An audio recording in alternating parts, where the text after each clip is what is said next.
welcome to Module 3 of the Language Learning Through Culture and Cooking course. In Module 1, we looked at different names for the meals in the UK: breakfast, lunch, brunch, dinner or supper, and the times too. In Module 2, we learned about the order of different courses or dishes that people have: soup first or a starter, main course, a side dish, and a dessert. In this module, Module 3, we will talk about different celebrations and traditions. The United Kingdom is a multicultural society, and many people celebrate different traditions and festivals. Often, these celebrations have food dishes that are very tasty. In this module, we will learn about celebrations in your culture.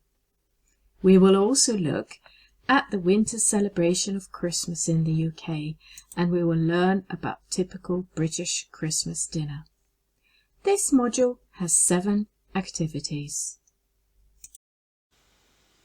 In one of them, I'll show you how my family prepares roast potatoes for a large Christmas dinner. Do you know what typical food dishes are eaten at a Christmas dinner in the UK?